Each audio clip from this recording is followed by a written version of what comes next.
Oh, hang on a minute. I forgot to load up V8 tube. Whoops. Where is it? Loading, loading, loading. Boobity boop, boobity boop. There we are. Hello, welcome to the stream. My name is Simon Albionus, and today we are reading Hipparchus by Plato. This is a very short dialogue, only 9 pages long, and from what I've read, the topic of this dialogue that they will be discussing will be love of gain. The love of gain. And it's also just occurred to me now that I've probably forgotten that dialogues involve characters, which means I need to turn on my character, the arrows. Let me see what characters we have in it before I begin. Let's have a quick skim through. Okay, we've got Socrates and an unnamed person called Friend. Wow, they don't even get a name. Okay. Let's quickly head over to my reading one. Is this it? Is this? Okay, there we go. Move that book out of the way so I can do that. That's it. They're just called Friend. So let's get characters. We don't need. So we have Socrates and Friend. There we go. And we don't need this man. Oops. We don't need Seneca anymore. Let's pick someone. Let's pick someone else. Who should we have? Who should we have? Well, can't have that. That's got boobs in it. Something Plato-ish. Something Plato-ish.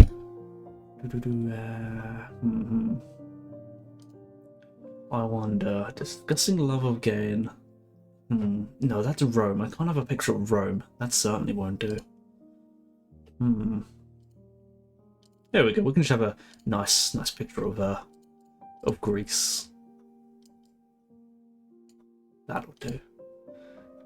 And let's see. Let's put that over. Oh, why can't I grab it? There we go. Let's put that there. And let's go find my arrow. Arrow. There we are. Bada bing. Okay. We are ready to begin. Set up my little book stand. Because this is a very heavy book. Dude, too heavy to hold. And let's get into the introduction of Hipparchus. There's no character speaking yet, this is the author speaking. Socrates and a friend try to find a definition of greed. The friend feels that he understands the current concept perfectly well. Isn't greed an inclination to profit from things which a gentleman shouldn't exploit? Things of no value? Socrates replies that insofar as greed is an intention to profit from worthless things, that's kind of a strange definition, side note, but it's a foolish intention, and no sensible man is greedy. But insofar as it's a desire for profit, it's a desire for the good, and everyone is greedy. Side note, that's also kind of strange, but whatever. The latter conclusion is especially hard to accept, but the friend cannot get the better of Socrates, and accuses him of deceiving him somehow in the argument. Socrates protests that deceiving a friend would be contrary to the teaching of Hipparchus, a ruler in Athens in the late 6th century BC, who was keen to learn from the poets and bestows his wisdom upon the Athenian people. Although I wonder, the word arcus generally means leader. I wonder what the word hippa means, etymology-wise. I don't know. Although Socrates offers to take back any disputable premise of the argument, the friend cannot escape the dialogue's paradoxical conclusion that everyone is greedy. Plato called the irrational part of the soul greedy. The sketch of the greedy man in the characters of Theophrastus is vivid and witty. Theophrastus knew, I think they're talking about the Republic here, Theophrastus knew well what he was talking about. And so when the speakers in Hipparchus seem unable to avoid the idea that everyone, even a good person, is greedy, many readers will agree with Socrates' friends that he has been tricked somehow. This is the other main theme of the dialogue. Intellectual honesty and fair play in the conduct of dialectical discussion. Socrates tells an implausibly revisionist history of Hipparchus, whom he represents as wise and cultivated, whereas his regime was generally regarded by Athenians of later generations as tyranny, and his assassins, Harmodius and Aristogiton, were celebrated as national heroes. Socrates protests that he would never disobey Hipparchus' wise injunction and deceive a friend. To no avail. Right to the end of the dialogue, the friend is unpersuaded by Socrates' arguments, though he cannot say what is wrong with them. Just as many modern readers of Socratic dialogues feel that the wool has somehow been pulled over their eyes. But has it?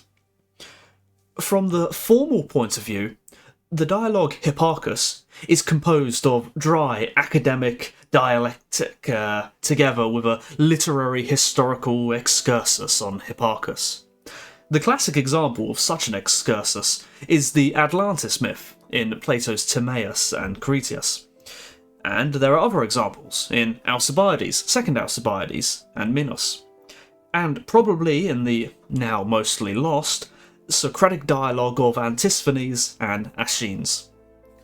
The academic dialectic of Hipparchus is a good example of the way questions were discussed in the mid-4th century academy.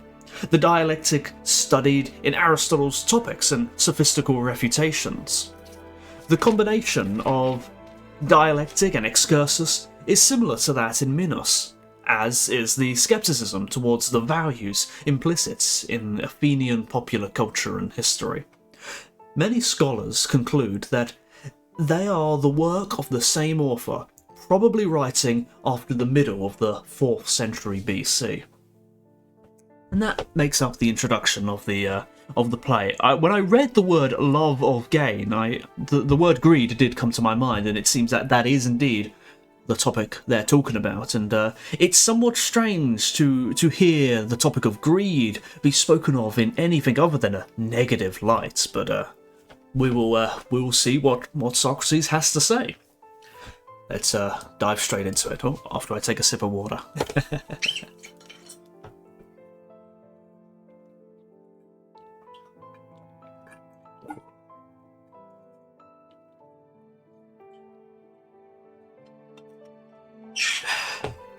Alright.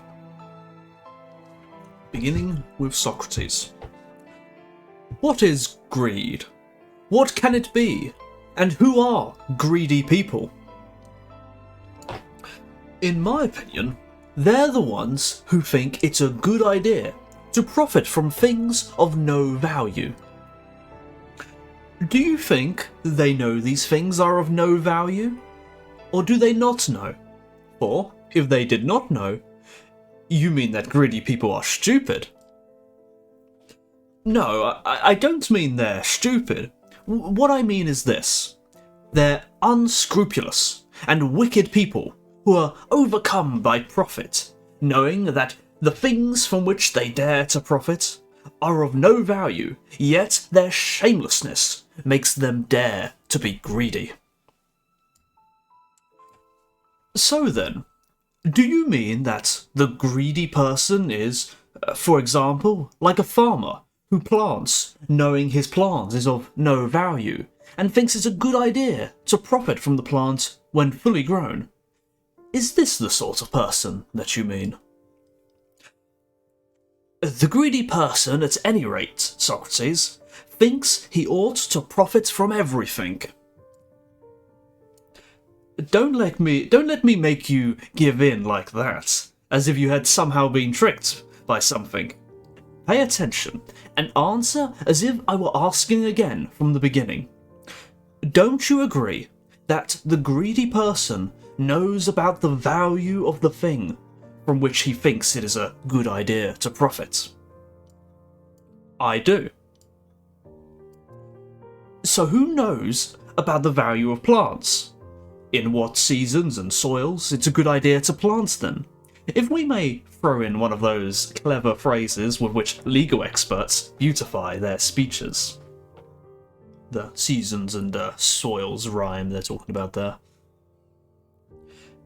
The farmer, I think. By thinking it's a good idea to profit, do you mean anything but thinking one ought to profit? That's what I mean. Well then, don't try to deceive me. I'm already an old man, and you're so very young. By answering as you did just now, saying what you yourself don't think, tell the truth. Do you think there is any man who takes up farming and expects to profit from planting crops that he knows will be of no value? By Zeus, I don't. Well then, Do you think that a horseman who knowingly gives his horse food that is of no value is unaware that he is harming his horse? I don't. So he doesn't expect to profit from food that is of no value? No. Well then, do you think that a ship's captain who has rigged his ship with sails and rudders that are of no value is unaware that he will suffer loss and risks being lost himself and losing the ship and all it carries? No, I don't. So he doesn't expect to profit from equipment that is of no value? Not at all. Or does a general who knows that his army has arms that are of no value expect to profit or think it's a good idea to profit from them? Certainly not. Or does a flute player who has flutes that are of no value, or a lyre player with a lyre, or an archer with a bow, or, in short, does any other craftsman or any other sensible man who has worthless tools or any other sort of equipment expect to profit from them? Obviously not. Then who do you say the greedy people are? For surely the ones just mentioned are not the ones who expect to profit from what they know has no value. But in that case, my wonderful friend, there aren't any greedy people at all, according to what you say. What I mean, Socrates, is this. Greedy people are those whose greed gives them an insatiable desire to profit, even from things that are actually quite petty and of little or no value. No. Of course, knowing that they are of no value, my very good friend, we have just proved to ourselves in our argument that this is impossible. I believe so. And if they don't know this, plainly their ignorance of it, thinking instead that the things of no value are very valuable. Apparently. Now, of course, greedy people love to make a profit. Yes. And by profit, you mean the opposite of loss. I do. Is there anyone for whom it is a good thing to suffer loss? No one. So it's a bad thing. Yes. So people are harmed by loss. To the next page. Yes, harmed. So loss is bad. Yes. And profit is the opposite of loss. Yes, the opposite. So profit is good. Yes. So it is those who love the good whom you call greedy. So it seems. Well, my friend, at least you don't call greedy people lunatics, but you yourself, do you or don't you love what's good? I do. Is there something good that you don't love, or something bad that you do? By Zeus, no. So, presumably, you love all good things. Yes. And you can ask me too, if I'm not the same. For I will also agree with you that I love good things. But besides you and me, don't you believe that all other people love what's good and hate what's bad? So it appears to me. And we agreed that profit is good. Yes. Well then, in this way of looking at it, everyone appears to be greedy, whereas, according to what we said earlier, no one was greedy. So which of these approaches would it be safe to rely on? I think, Socrates, we have to get to the right conception of the greedy person. The right conception is that the greedy person is the one who is concerned with and thinks it's a good idea to profit from things which virtuous people would never dare to profit from. But you see, my dear sweet fellow, that we have already agreed that to profit is to be benefited. Well, what of it? We also agreed that everyone always wants good things. Yes.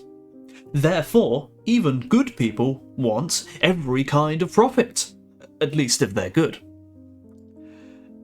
But not profits from which they're going to suffer harm, Socrates. By suffer harm, do you mean suffer loss or something else? No, I mean suffer loss.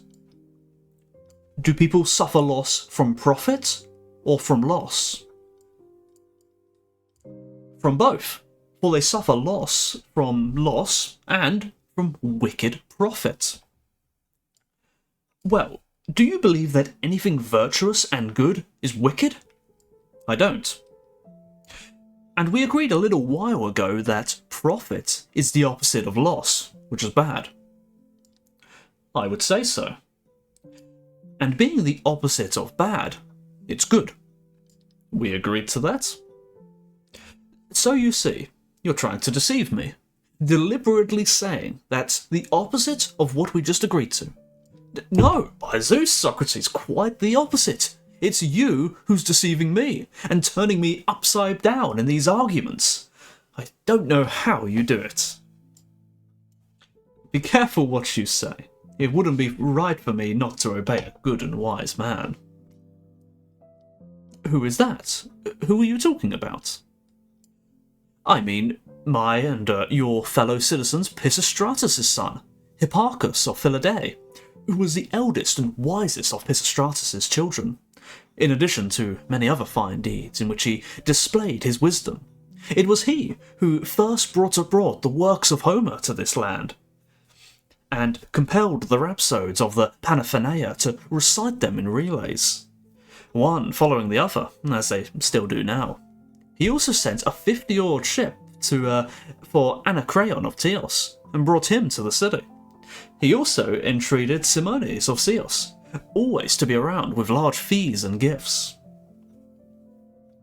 He did these things with a view of educating the citizens, so that he could govern the best possible people. Like the gentleman he was, he didn't think it right to begrudge wisdom to anyone. And when the citizens from the city had been educated by him and were impressed by his wisdom, he decided to educate the country people as well, setting up herms for them along the roads between the middle of the city and each deme, and then selecting from his store of wisdom both what he had learned and what he had found out by himself. What he thought were the wisest he put into the elegiac verse and inscribed them in his own poetry and examples of his wisdom on the herms. He did this in order that, first, his citizens would not be impressed by those wise Delphic inscriptions of know thyself and nothing in excess and other things of these sorts.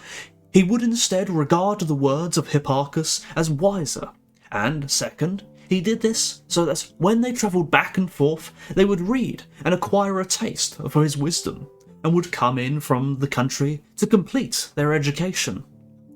There are two sides to the inscription.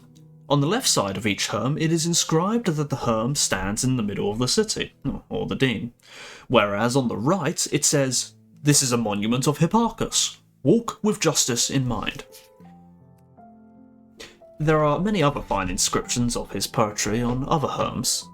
There is one in particular, on the Styria road, on which it says, "This is a monument of Hipparchus. Do not deceive a friend. So, since I am your friend, I would never dare to deceive you and disobey so great a man." Wow, side note, what a lengthy way of of saying what he could say, "I would not deceive you."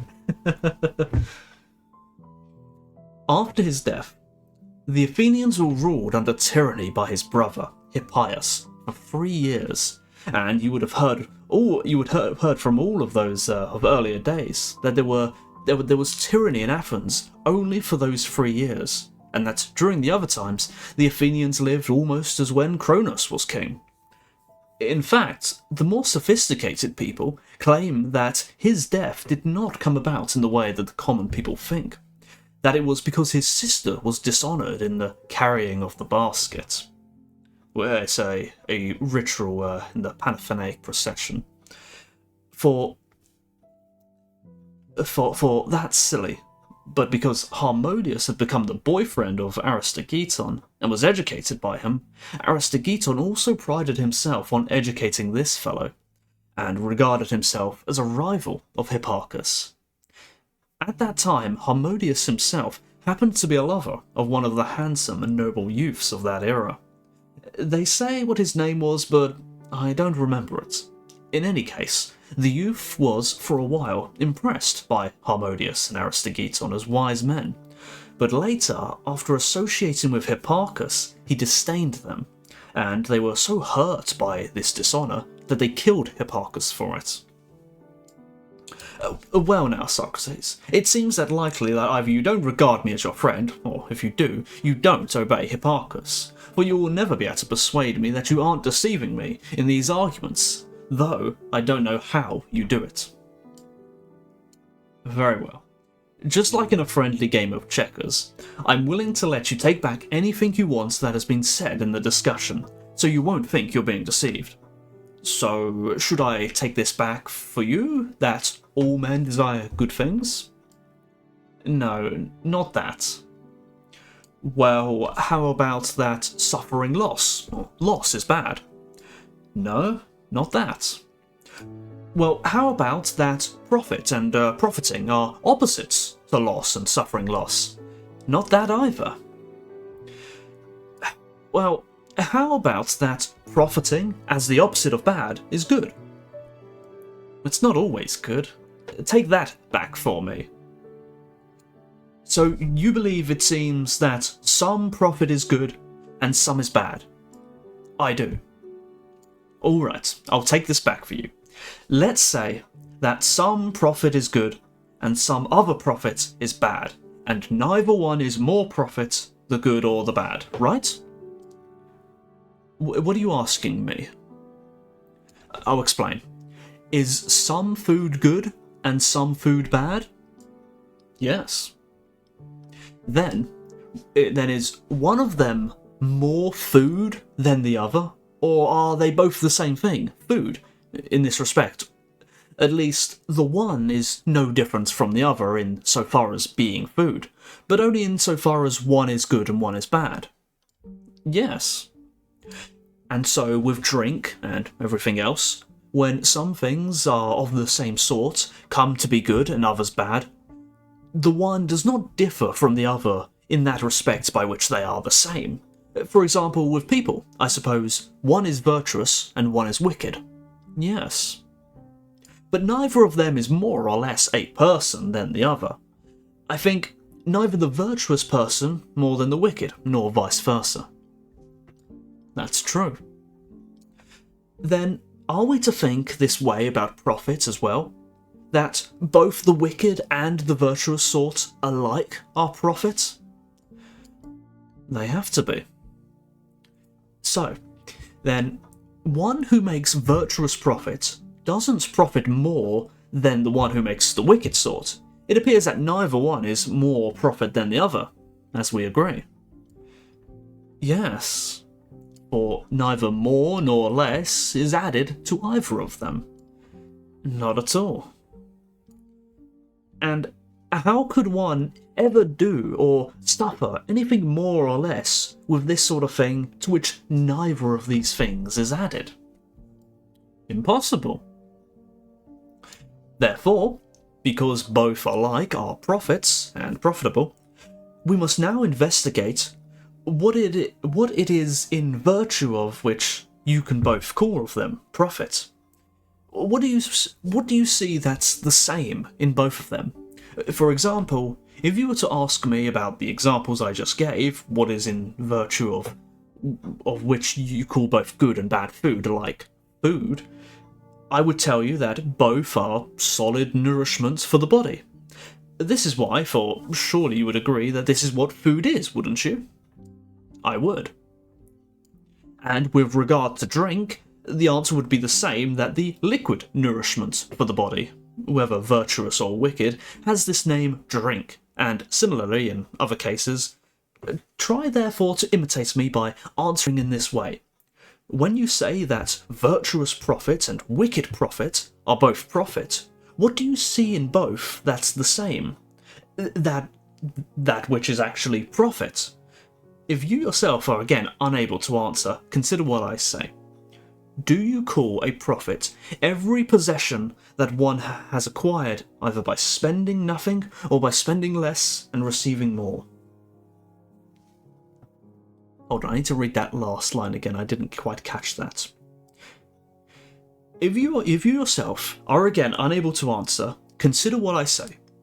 Do you call a profit every possession that one has acquired, either by spending nothing or by spending less and receiving more? I got it that time. Yes, I believe I'd call that profit. Do you mean cases like this? When you are given a feast, spending nothing but eating your fill and getting sick? By Zeus, I do not. If you became healthy from the feast, would you be profiting or losing? Profiting. So this, at least, is not profit, acquiring just any possession at all. Certainly not. Not if it's bad, right? But if one acquires anything good at all, doesn't one acquire a profit? Apparently, if it's good. And if it's bad, won't one suffer a loss? I believe so. Don't you see that you are coming around back again to the same place? Profit appears to be good, and loss appears to be bad. I'm at a loss for what to say. At least you're not an unfair loss. But answer this. When one acquires more than one has spent, do you say it's profit? I've lost where I was. Do you say it's profit? At least, I don't mean when it's bad, but if one acquires more gold or silver than one has spent. I'm just about to ask you that.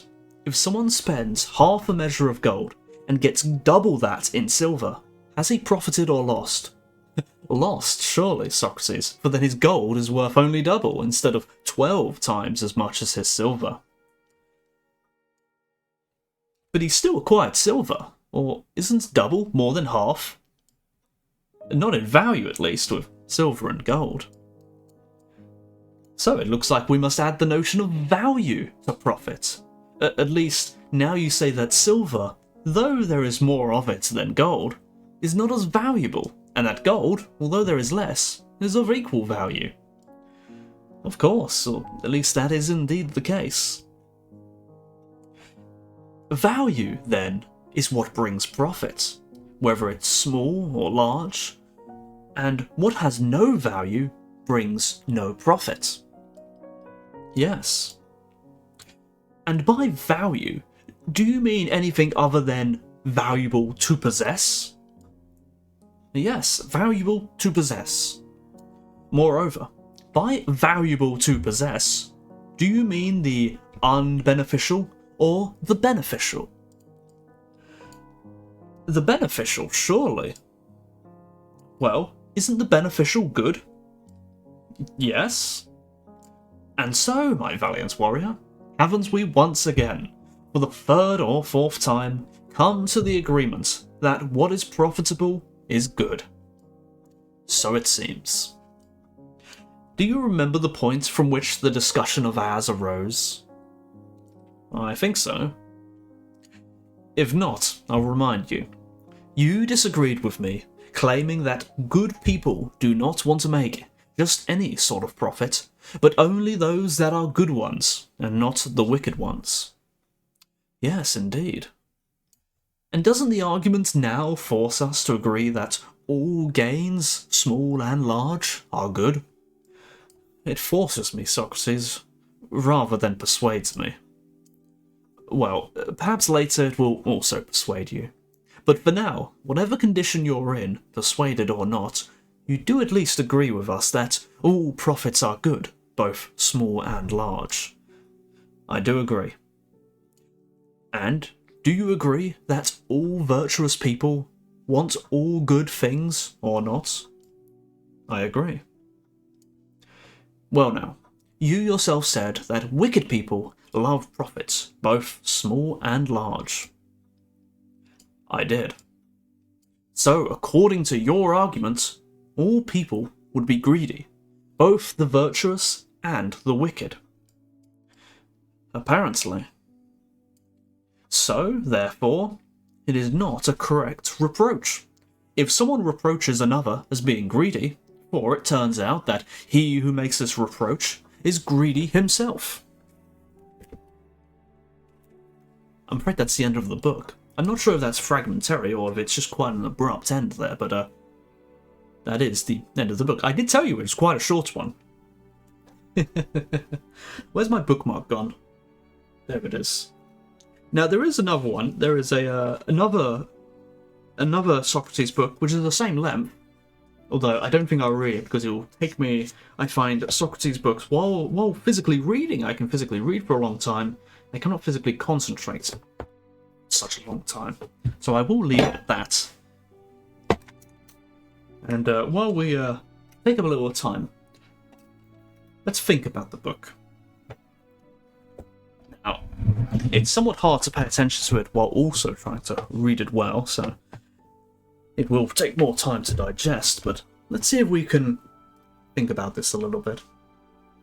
What do they mean by greedy?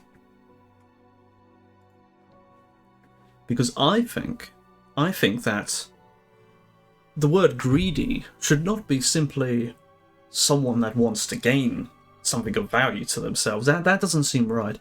I somewhat agree with the unnamed friend here in that there is a clear negative aspect to the word greedy that is inherent. And when you speak of a greedy person, you're clearly speaking of someone with quite a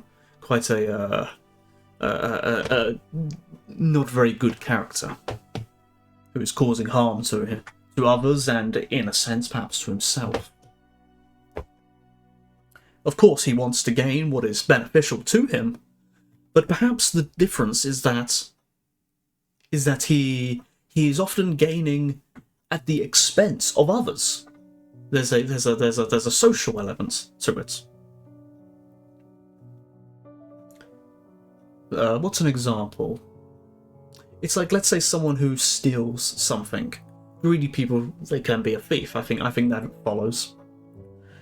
Someone who, let's say, actually, here's a good example. Let's say there's a buffet of food, all you can eat. You can just pick what you like.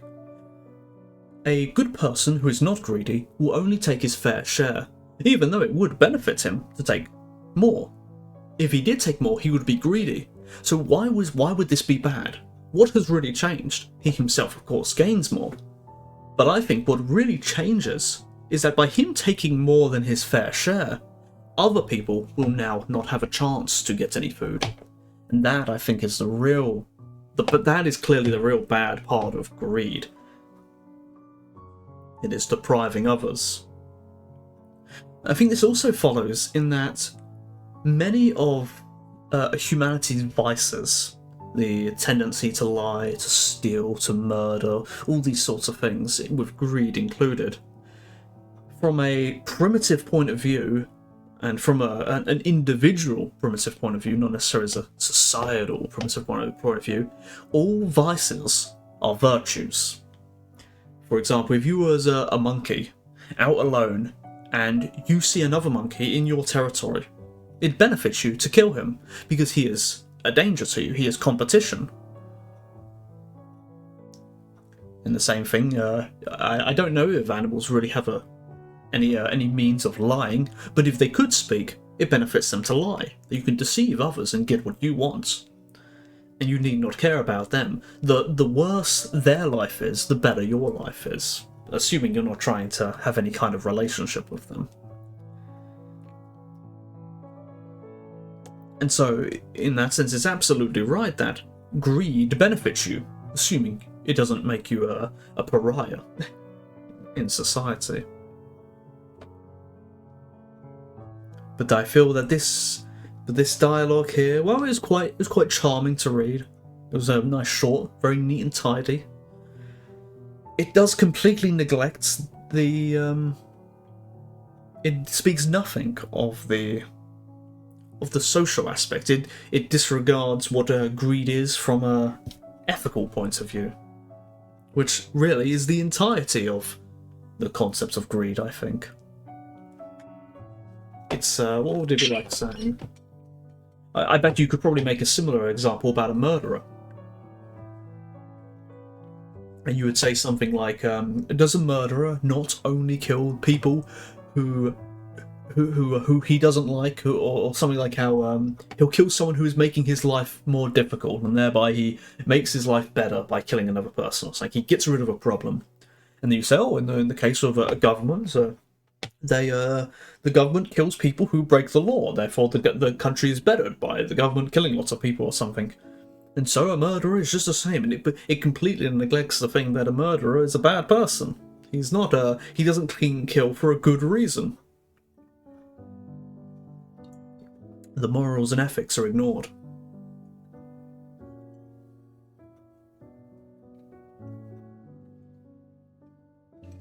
But I don't know. I wonder. Let me quickly reach over. Oh.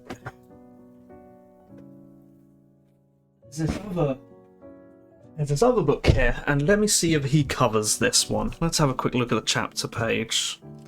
Let's have a quick look. Where's the contents page? Let's see. This will probably be quite a minor one. Does he cover this one in his commentary? Hipparchus. No, he doesn't. I'm not surprised. It's beyond minor. It's 9 pages long. What was it one over? Rival Lovers was after this. Does he cover Rival Lovers? I don't think he covers those either. Interesting. I wonder if it's because they're so short and so... They're not like, I've read the ones like the Symposium and the Phaedrus and stuff, and those are really quite like Theaetetus and Parmenides. These are really heavy hitters, but this one was a very light one, as was the previous one, and as perhaps will be the one after this. Let me have a quick look at my Plato list to see how long it will be until I get to one that will be a major one. So there's what Phaedrus? Is that on here? No Phaedrus either. That's also quite a small one, 12 pages long. Charmides or Charmides. No, it'll definitely be Charmides. That one is covered. That's a 25-page one, and then by that point, I think it starts picking up a bit.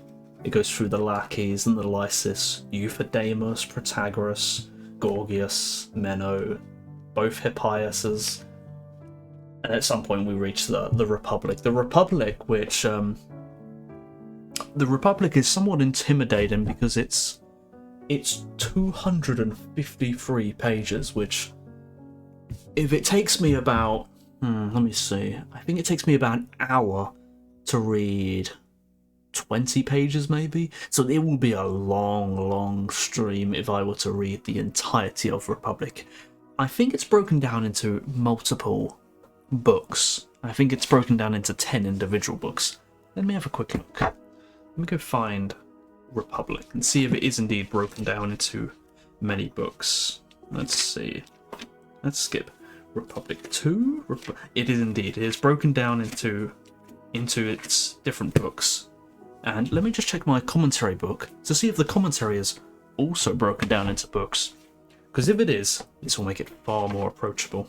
Let's see. Republic. Where is it? No, not there. Here it is. Let's see. Let's just skip through here. Republic. Does he have it broken down into segments? Alright, not sure if he does. Well, that's not the end of the world, but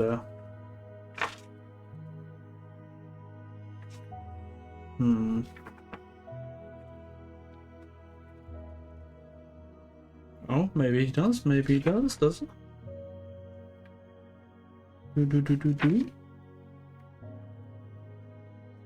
No, he doesn't. Well, that's not the end of the world. I will live. But it is nice that the book itself is broken down into parts. Oh, it's only a short thing anyway. It's only like 20 pages on his commentary. I could read that in one sitting. Oh, all right. Good fun.